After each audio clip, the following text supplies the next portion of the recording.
Gentlemen.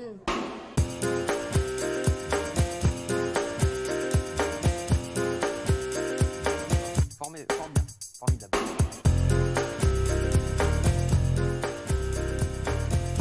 Bonjour Frédéric, Bonjour. Beaucoup de Poutine ce matin jusqu'à la caricature à la une de l'opinion, j'ai adoré. Oui, j'aime beaucoup, vous allez la voir. Actualité très russe, en effet, tous les journaux parlent de cette actualité à la veille de la réélection plus que probable de Vladimir Poutine. Une élection dans une ambiance de guerre froide, proclame en couverture le Parisien aujourd'hui en France. Un 4e mandat, Poutine, pourquoi faire, demande l'humanité. Pour les Russes, il est celui qui a reconstruit leur pays après le capharnaüm laissé par son prédécesseur Boris Yeltsin, écrit le journal communiste, ce qui explique sa grande popularité. La seule inconnue est donc l'abstention, estime Lacroix. Combien de Russes, vous voyez ici à gauche, se déplaceront aux urnes?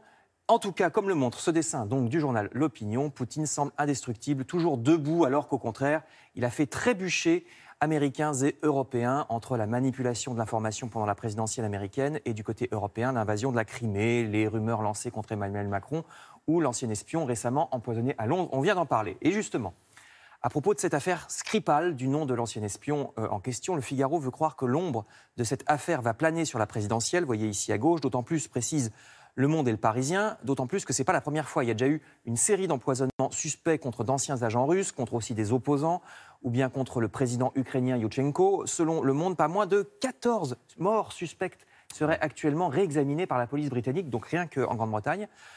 Seulement, la question, c'est de savoir si de tout cela, les électeurs en ont quelque chose à faire, et c'est pas du tout certain. Le supplément Week-end de la Croix vous invite à plonger dans la tête des Russes, grâce à un documentaire diffusé dimanche à 17h sur France 5. Grand reportage aussi dans Libération, au plus près des habitants de la campagne russe.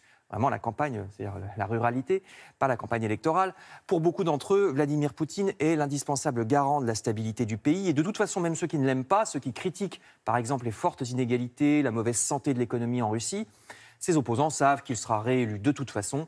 Dans un village proche de Saint-Pétersbourg, Libération a photographié les habitants. Vous allez voir 4 photos, les voici. C'est une région qui a perdu un quart de ses habitants en 25 ans. La mortalité y est galopante. Il n'y a plus de médecins. Les services publics sont très loin. Une mère de famille explique qu'elle gagne 185 € par mois avec son emploi et qu'elle survit grâce à son potager. Heureusement qu'elle l'a. Certains habitants se plaignent que quand ils allument la télé, la propagande soit ininterrompue. On voit Poutine 24 heures sur 24, déclare un téléspectateur. Il est présenté comme un héros ou un saint. Et nous sommes devenus des zombies, dit-il, à force de propagande. La Croix rappelle jusqu'à quel point va la désinformation en Russie. Tous les médias sont inféodés au Kremlin. Même sur Internet, il y a des vidéos à l'origine mystérieuse qui circulent et qui expliquent que si le candidat communiste a trop de voix, ce sera le retour de la terreur rouge.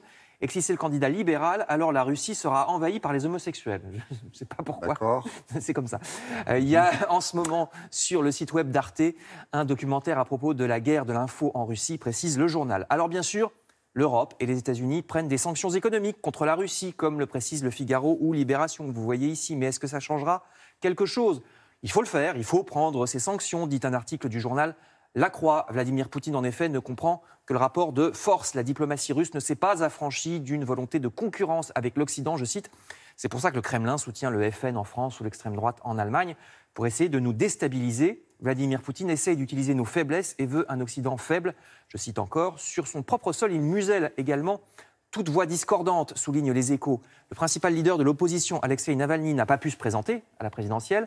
Comme ça, c'est plus facile. Et des citoyens russes sont mis parfois en prison simplement pour avoir partagé sur Internet une publication qui déplaît, ce qui n'empêche pas certains de nos hommes politiques, regardez, je termine, de faire l'éloge de Vladimir Poutine, parmi lesquels Nicolas Sarkozy, tout récemment. Et oui, vous verrez ça dans lemonde.fr. Merci beaucoup Frédéric.